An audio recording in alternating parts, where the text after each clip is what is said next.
The CBS Radio Mystery Theater presents...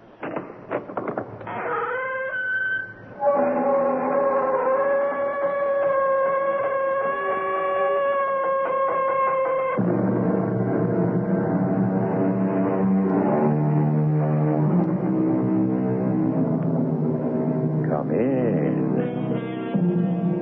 Welcome. I'm E.G. Marshall. The family has, for a long time, been one of the strongest institutions of our civilization.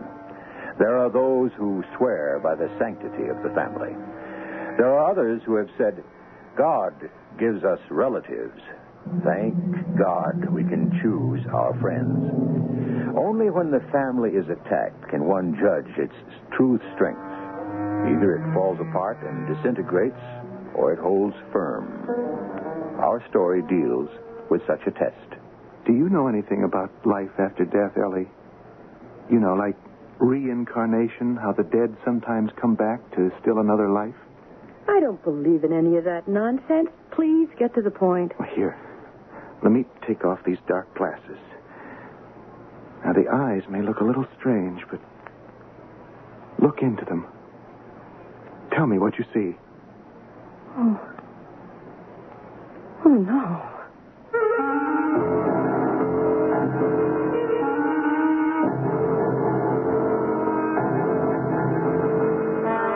Our mystery drama, A House Divided, was adapted from the great Greek tragedy Electra. It was especially written for the Mystery Theater by Arnold Moss. It stars Joan Lovejoy and Larry Haynes. It is sponsored in part by Buick Motor Division. I'll be back shortly with Act One.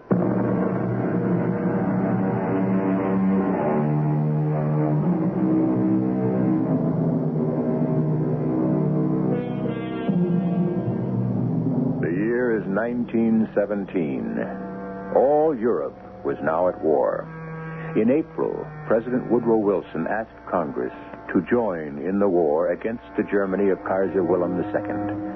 Doughboys were already off to France, singing, "We won't be back till it's over there." But in a large Midwestern city of the United States, another kind of war was just starting. With the promised passage of the 18th, the Prohibition Amendment, the forces of crime began to gather their troops in a campaign to fight that law and all laws. Augie Menon, District Attorney's Office. It's Claire, Augie. Oh, hi, darling. What's up? Why are you calling at this time of day? Well, I had to. Augie, I'm so worried. Something must be done. And we can't wait. Well, the children, they're all right? Aaron's in no trouble? No, he's fine. Ellie off in another of her moods? No, it's not the children this time, Augie. It's you. Me? Yes, I ran into Jim Allen at Enrichi's, or better, he ran into me. He's out for no good, Augie. He means to give you trouble. So, what else is new? You're getting in his way, he said. Yeah, that's my job, darling. It's what I'm paid to do. I'm frightened, darling, for you and for the children. If he's said anything to threaten our two kids... No, not in so many words, but there's no telling where Big Jim will stop. Darling, why do you tell me all this as if I didn't know already? But because Alan mentioned something that I can't repeat on the telephone. You can't? Well, you told me more than once. You never know who might be listening. True. As soon as you get through, please meet me at 6 o'clock. Where? At 438 East Floyd. Well, East Floyd? Darling, that's clear on the other side of town. Yes, I know. Pretty run-down neighborhood. Why there? Oh, Augie, I have a reason, a most important one. You'll have to trust me. You'll be there then at 6? Well, if you say so. But what's the mystery? Just be there and you'll see. Well, I've got to run. Goodbye, dear. See you soon. You're really something, Claire. Really. You never know who might be listening. Well, the important thing, my darling, is that she'll surely be there. On time? Augie? Always on time. He'll be there on the dot of 6, or I don't know my Augie. You know, I can see his face when I walk into that garage and say, "We never met, Mr. D.A., not formally. That is, my name is Allen, Big Jim Allen." You'd be surprised how many things we share in common. That's very funny, Jim. That ought to kill him.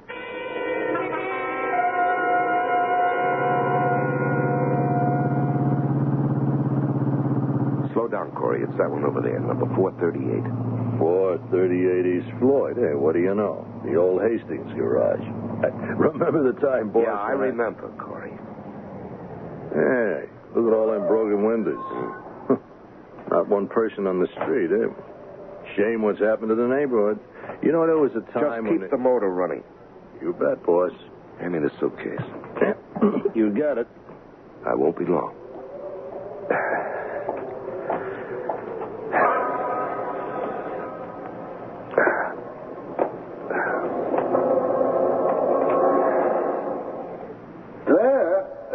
Claire, dear, is that you? Whatever made you choose... You're very punctual, Mr. Menon. Who's that?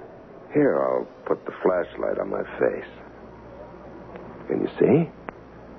Allen. Big Jim Allen. What are you doing here? If I could ask you that.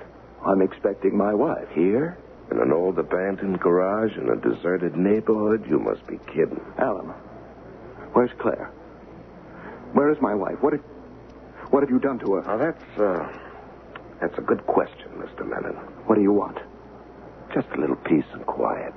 Allen, if you have so much as laid a hand on Claire... Now, that's something I would not like to take an oath on. If you have hurt her or my kids in any way... I'll tell you one thing, Mr. Menon. Let's see now. The last time I saw your wife, she was just fine. Purring like a little kitten. She was happy as a clam. Resting on a bed. A bed. At my address.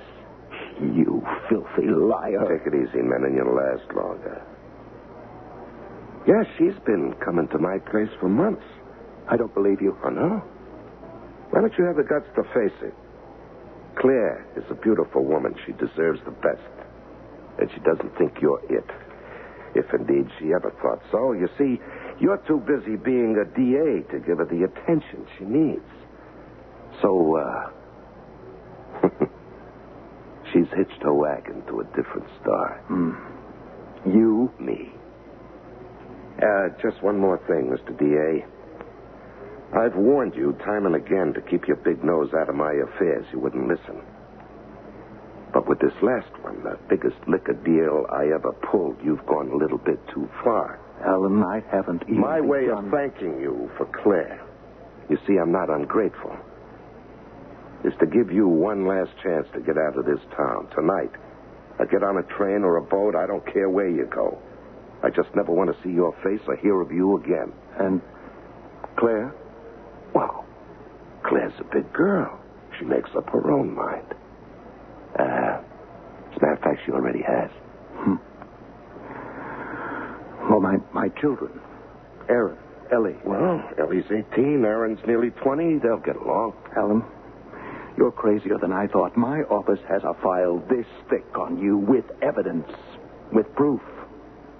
You are going to get your ears pinned back so far. You're wrong again, Menon. No one is ever going to touch me, ever. And it certainly won't be you. No? No, Augie. Never you.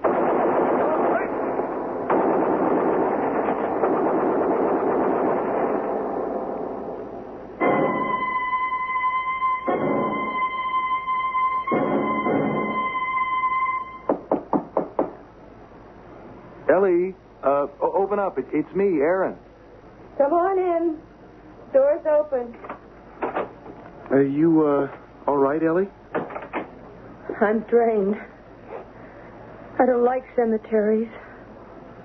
The idea of death, dead people, I just can't take it. Father's funeral was such a lie. A mother in her black dress and veil watching as they lowered Father's body into his grave, making as if her little heart was being torn apart. She should have been an actress. Ellie, there's something that I have to tell you. Yes? I just can't stay here. I've got to get away, so... Well, I've enlisted in the Army in chemical warfare. I leave for training camp at 5 a.m. What? Why have you done this? Well, I told you. And before I leave, there's one thing that... Hold it a minute. Open them up. Hello? Oh, your big girl is fine and dandy. Karen. Yeah. She's picked up the phone on the upstairs landing. I want to hear this. I have no idea, Jim. What's on your mind? She's talking to her boyfriend. Big Jim The Allen. Hot Choc Club? What's that? Oh, a new one. Best speakeasy in town? Well, I'd love to go. 8 o'clock is fine.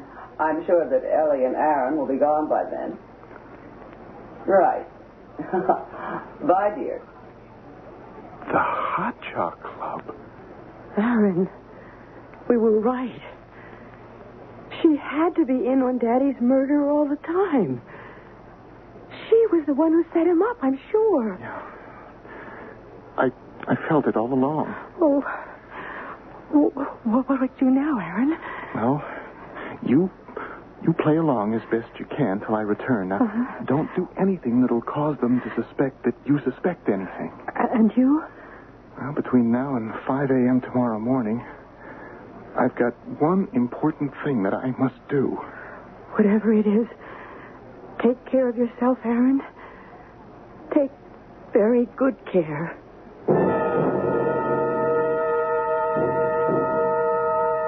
Corey, have you got the third stud for this dress shirt? There's one missing. I had it in my hand more than a minute ago. Hey, here you are, boss. Oh, fine. Hey, that reminds me of the time. Corey. Yeah, boss? I've been thinking.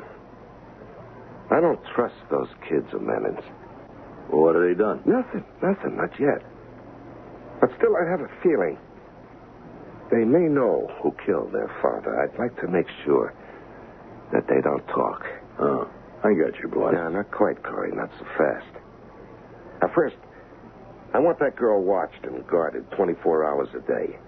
Ellie is not to leave their house unless you have a tail on her. No phone calls in or out without a tap. No shopping, no dating, nothing. Unless one of our boys is close behind. Yeah, she worries me. Yeah, I understand. What about the boy? Aaron is another story. That one I have to think about. Anything in the evening paper? No, not too much. Cops still ain't got a clue to the disappearance of Augie Menon. No, that's very interesting. Yeah, they fine-tooth comb the city. There's not a shadow of the old Augie. It's amazing, isn't it, huh? Lake Michigan gets very deep in parts. Cement goes down real quick. Oh, my coat, please. There we are. Now, I think I'm ready for an unforgettable night on the town with the most beautiful widow in the whole Midwest.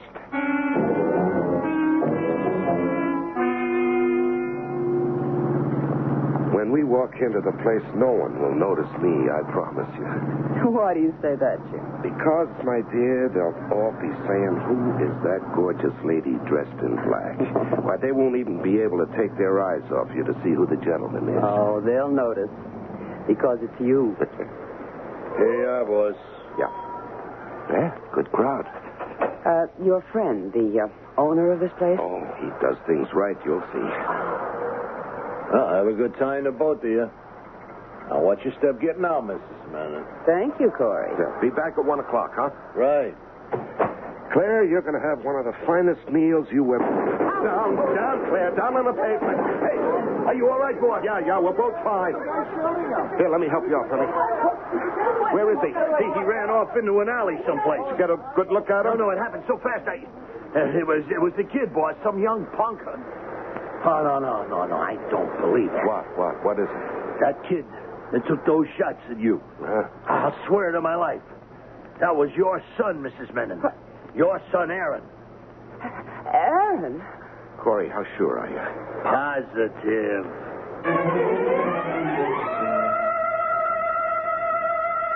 The scriptures offer us two contradictory pieces of advice. One says, whosoever shall smite thee on thy right cheek, turn to him the other also.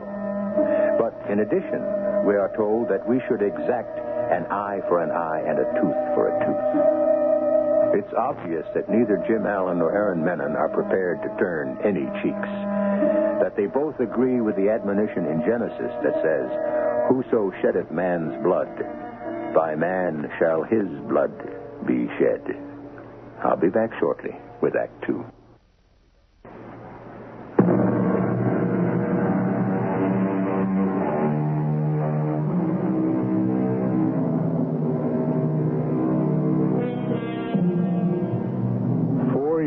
Have gone by. The doughboys who had gone overseas to make the world safe for democracy had come back to find that in their absence, Congress had amended the Constitution so as to make the manufacture and sale of alcoholic beverages illegal. This served as a springboard for the quick mobilization of every criminal element in the country. Among them, men like Big Jim Allen. It's the early 1920s now, and the Jim Allens are riding very high. Enjoying yourself, Claire? Oh, the most, Jim. Good. And I love your new friends. Oh. You know, I often think they're friends only because I serve and sell the finest booze in town. When my little fleet of motorboats scoot across the lake from Canada... You're a rum runner? They bring in only the best. And they make the Coast Guard look like kindergarten kids. Yeah, I got a couple of boats coming over tonight. By the way, where's that daughter of yours? Oh, Ellie's upstairs in her room. Not feeling well, she said. Yeah.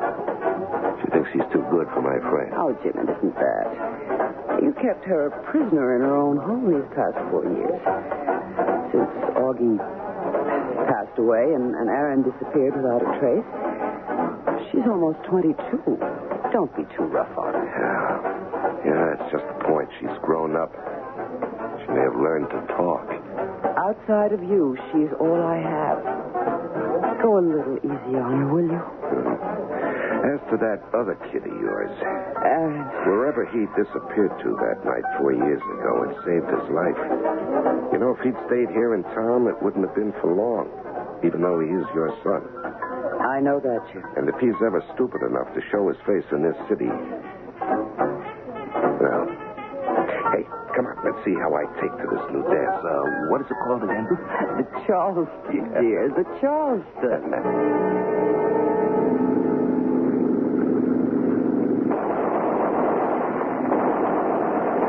Hold it, Aaron! Hold your fire! Boy, I would have given anything to get that little rum runner, especially that one. Aaron, the Coast Guard can't win them all. Tonight the fog's as thick as soup. We can't even see what we're shooting at. It isn't any easier when they run without lights. Yeah, I know, Pete. Yeah, that's what these rum runners count on to bring their booze across the lake. You know that. And what was so special about this one we missed? That was one of Big Jim Allen's fleet. So? You win a few, you lose a few. You know, like you in the Army. Woo-hoo. You were lucky. Yeah, I guess. How many operations did they tell me? 5. 3 years of them, huh? Hey, why don't we go below for a cup of coffee? I'm freezing. Hey, good idea. I shouldn't have brought that up. Sorry. No, I don't mind. At least not anymore. When that big tank of poison gas exploded in my face back there in those French minefields, Pete, I was so close to death, they just about gave me up. My hands, my face, burned almost to the bone. I nearly lost my eyes as well. See, that's why I wear these dark glasses. You're right, I was lucky. I can imagine what it was like when they took those last bandages off your face. You looked into the mirror, you saw a complete stranger. I told you, my own mother wouldn't know me. That's something I'm counting on. You are a lucky fella. Hey, here's your coffee. Oh, thanks. Yeah. I was lucky to get into the Coast Guard. You see, Pete, there are certain people around here who think that the Aaron Menon that they once knew is dead. Disappeared into the war someplace. They haven't heard from him in 4 years, so he must be dead. People who wouldn't hesitate a minute to make Aaron Menon, if they thought he was alive, heavier by 2-3 pounds of lead. Oh, yeah, I see. But they'll never recognize me with this new face I've got, courtesy of some of the best medics Uncle Sam provides. Does that include your sister? Ellie? Ellie will know me. How, Aaron? Well, let me roll up my sleeve. There, you see this? Good Lord. What is that? A scar. That's shaped like a lizard or an alligator. Yeah. When I was 3 years old, I ran into the kitchen, and the cook had a pot of boiling water in her hand. It spilled onto my arm and left this scar. I've never seen anything like it. Mm-hmm. And when Ellie sees this, she'll know it's me. A little more coffee? Oh, yeah, thank you. Well, we ought to be ashore in half an hour. I've got a very busy night ahead of me. What is it, Corey? Some kid downstairs, a young punk. He wants to see you. Who is he? What does he want? He says he's got some kind of news about Aaron Menon or... Aaron Menon? What kind of news? I don't know, something about Aaron's body. He said he had to speak to you. Aaron's body? Mm-hmm. Where's he from? No kid in town. He's with the parish mob. Or, so he says. Where is he? Outside, waiting in the hall. Okay, let him wait. Meantime, you keep an eye on him every minute. Ellie, dear, stop being such a stubborn girl. Now that our guests have gone, your father wants to talk to you. Jim Allen is your husband, not my father. My father is dead, murdered. Jim's almost out of patience with you, and so am I. I've waited this long, Mother. I can wait a little longer. For what?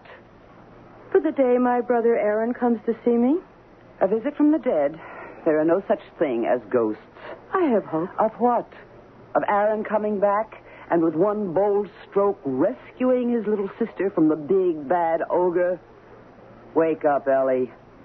You're a little grown up for fairy tales. Besides, if he ever did turn up, he'd be in trouble, big trouble. And I would do nothing to protect him, even if I could. I find it hard to understand you, Mother. He's your son. He tried to kill the man who is my husband. Your husband? The man whose hands you'd like to think are clean? The man who almost wept with joy the day he heard my father had been murdered? I won't listen to that kind of talk. The truth hurts, doesn't it? Come in. Ellie. If you don't mind, I'd prefer to stay here in my room. Well, you may not when you hear what I got to tell you. What is it, Jim? Young fella downstairs turned up out of nowhere. One of Parrish's mob, a new kid. Well, what has he to do with me or Ellie? Well, a kid comes with some unexpected news. Aaron, he says, is dead. He says he was killed. That's news? Not the way you think. Not in the war, but here, right here in town. I don't believe it. Yeah, this morning. The kid was in on it, he says. Well, where is the body? Yeah, exactly what I asked. Well, they've got it stashed away someplace. The viewing price is $5,000, worth every cent of it to know that Aaron is really out of my hair forever. Even if it's true, that still leaves one of us, Mr. Allen. Yeah, how well I know. Meantime, we'll make a little date with the young man downstairs, Buddy Cummings. A date to witness the remains of your late but unlamented brother, Aaron. Claire? Yes, Jim. Come on downstairs. Oh, Ellie, I think you might find it interesting to talk with this young fella, too. So won't you join us? This once? I think I will. Mr. Allen, we've got the body. Identification unmistakable. Mm-hmm. How can you be sure? Well, you know about the scar on his right forearm? Yeah, I do. Well, then, you won't be disappointed. Jim, if you don't need me... No, I think we've done all we have to. You coming, Ellie? If you don't mind, I'd like to stay and talk a little more with Mr. Cummings here. Be my guest, as always. Mr. Cummings? Yes? Just who are you? Where do you come from? Does that make any difference? What do you know about my brother Aaron? Where's his body?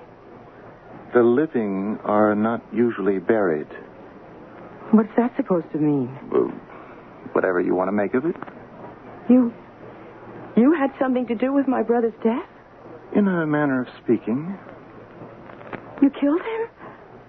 Maybe. You dare tell me that? Ellie, do you know something about life after death? How the dead sometimes come back to still another life, sometimes in other shapes, long after they've passed out of this life? You know, like reincarnation? I don't believe in any of that nonsense. What are you getting at? I do believe in it. In my own way. Please, get to the point. No, be patient with me. Here, let me take off these dark glasses.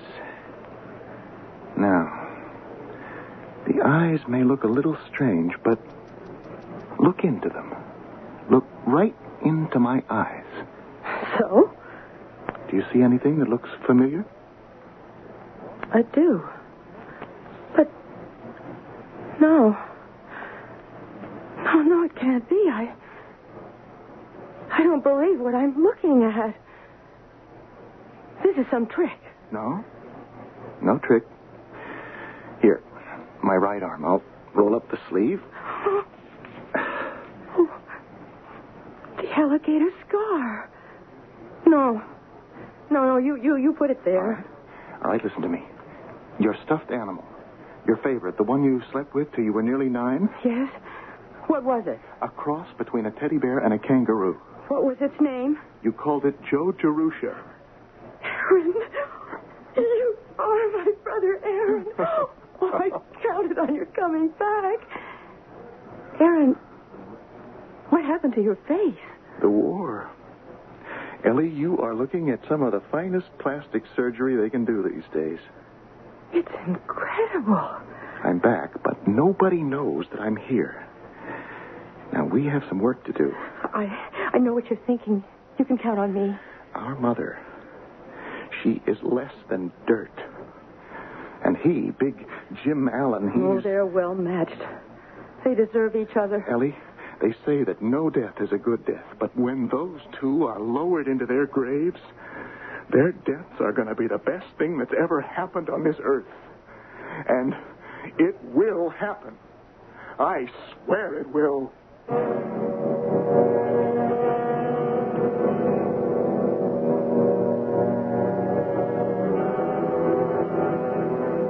We have heard that he who insists on getting his revenge keeps his own wounds green, which would otherwise heal of their own accord. And we've also been told that he that will venge every wrath, the longer he liveth, the less he hath. Despite this, Ellie and Aaron Menon are resolved that the murder of their father will not go unavenged, that the murderers will not go unpunished.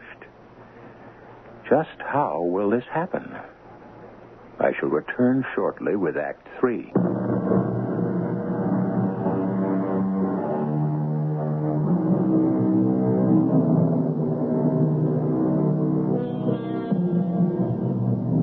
In Hamlet, another story of retribution, the ghost of Hamlet's murdered father instructs him to revenge his father's death. But the young prince of Denmark keeps putting it off until eventually his procrastination leads to his own death. For the young Menons, Aaron and Ellie, time is running very short. Aaron, his face altered beyond recognition by an accident in World War I, has convinced Jim Allen, the murderer of his father, that he is another man called Buddy Cummings. Allen is about to offer Aaron, or Buddy, a most unusual assignment. Do you think you can pull it off, Buddy, without Ellie suspecting anything? Well, I'm sure I can, Mr. Allen. Why are you so sure? A weekend up in the mountains? Why not? In the first place, she'd give anything to get away from here, if only for a day or two. Yeah. Her, prison, as she calls it. And even though she knows I'll be watching every move she makes, I think she kind of trusts me. Yeah. Yeah, she, has taken a liking to you, which should keep her off guard. Okay, now, Corey, I'll give you a road map, directions to the place, and the keys. Tomorrow's Saturday. I'd get an early start if I were you. Okay, I will. Yeah, just one last thing. Now, you do the job the way it's best for you. Only get rid of the body the way I suggested. It can't fail. It never has.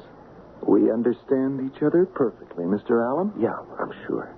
And it's Jim from now on. Big Jim, if you like. Thank you. Now, next item on the agenda. A little trip tonight to view the last remains of Ellie's brother, Aaron. Whenever you say. Now, it's only right and proper that a civilized man pay his respects to the dead. Huh? Don't you agree?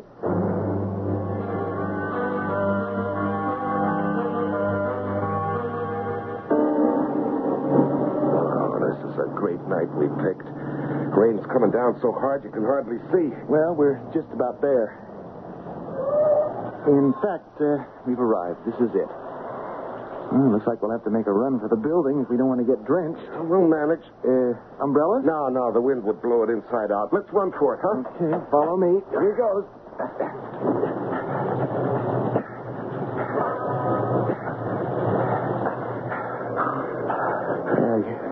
You all right?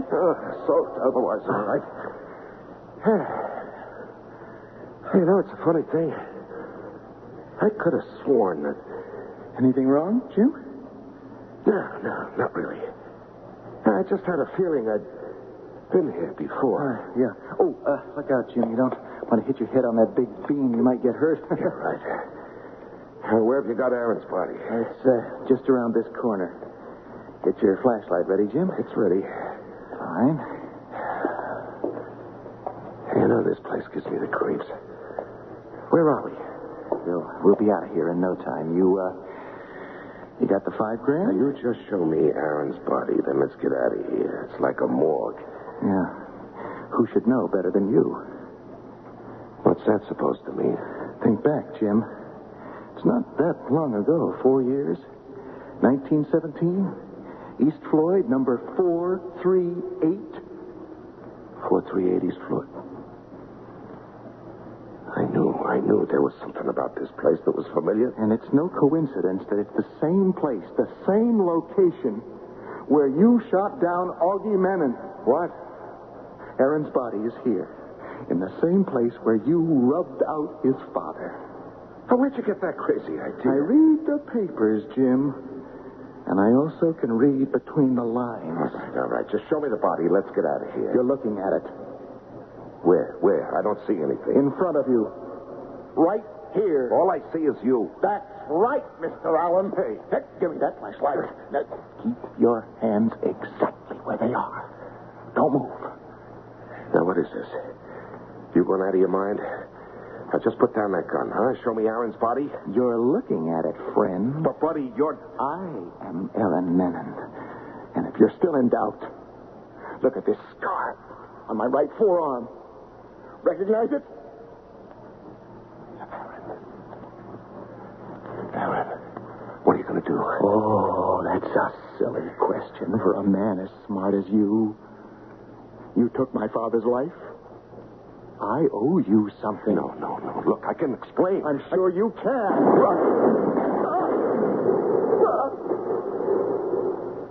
My father always paid his debts. Big Jim. You and my mother should have remembered that.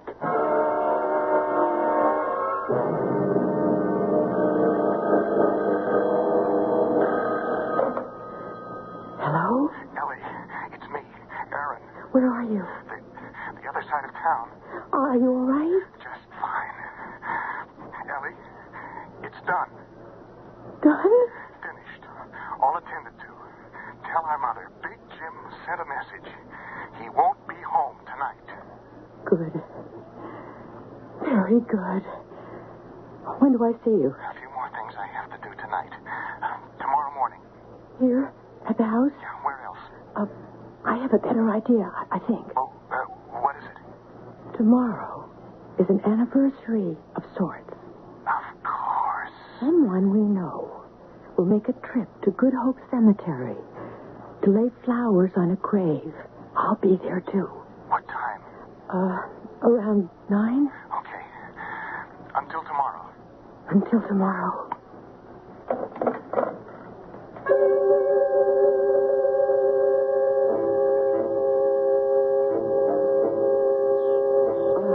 The place is so deserted.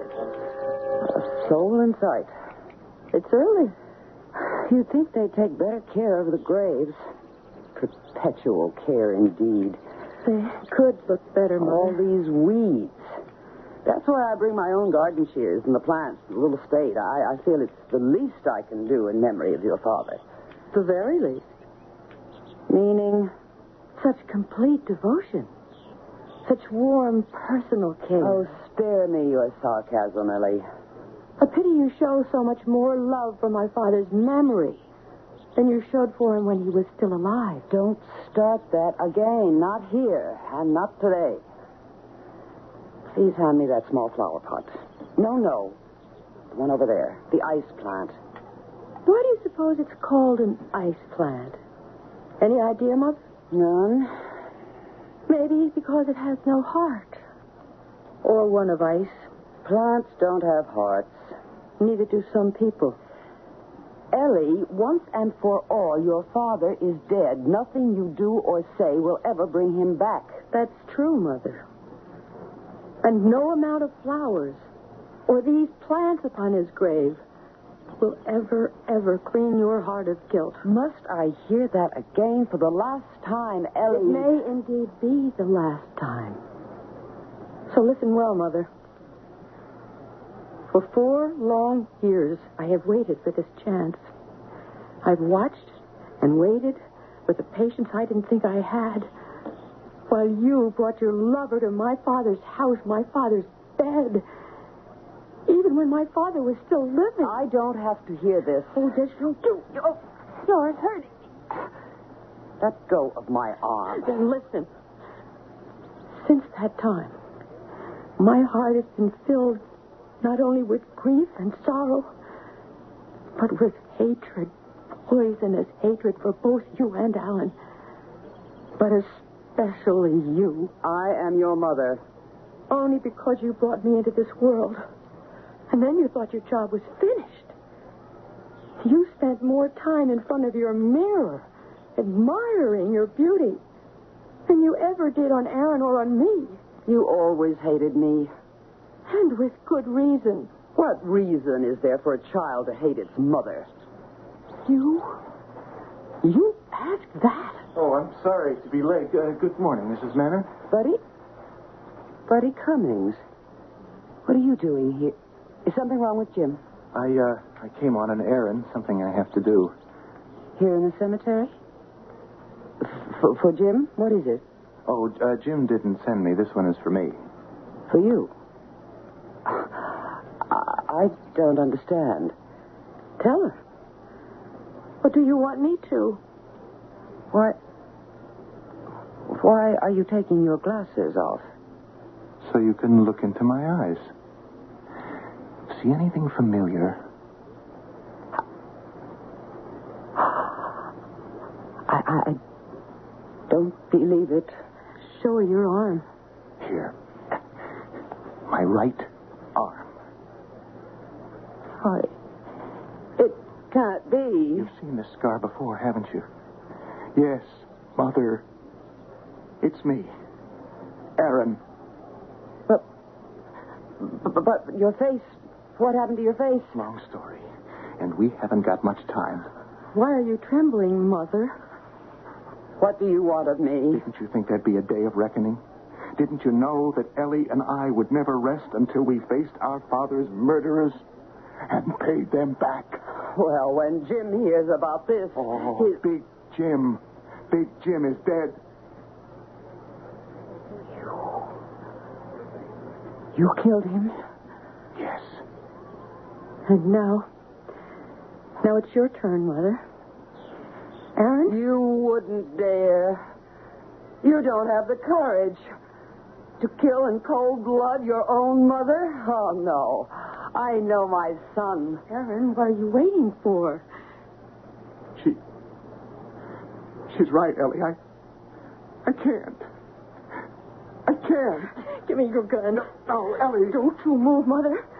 Stay exactly where you are. Ellie, what are you doing? This pair of garden shears she brought with her. her, Aaron. Its points are sharp, and its blades cut. Ellie, no. Like this.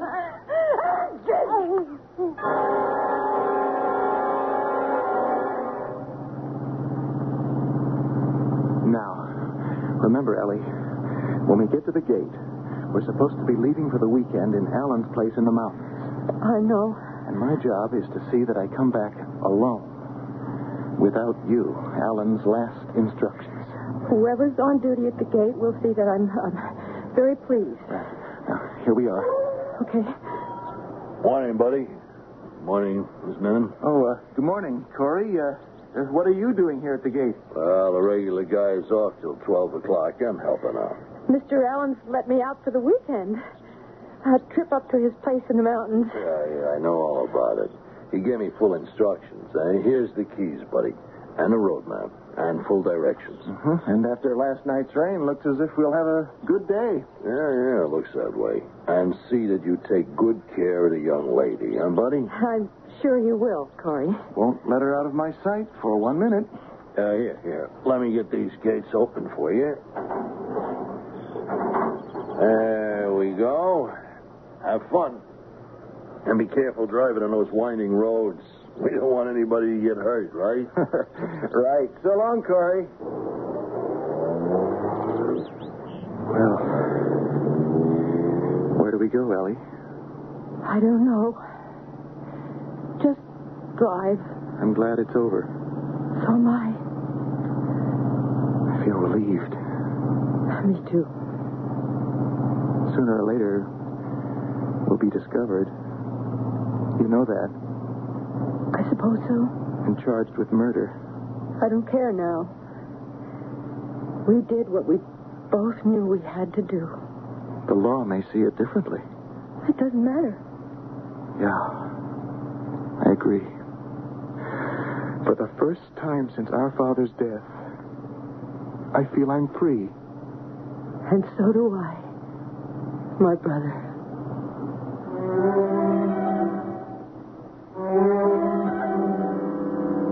The law, of course, did catch up with Ellie and Aaron. And to the law, murder was murder, no matter what the justification. The last words of the ancient Greek playwright Euripides, in his version of Electra, read, "As we move through the open valleys of air, we champion none who are stained in sin. So let no man be desirous of evil, nor sail with those who have broken their oaths. As God to man, I command you." I will return in a moment.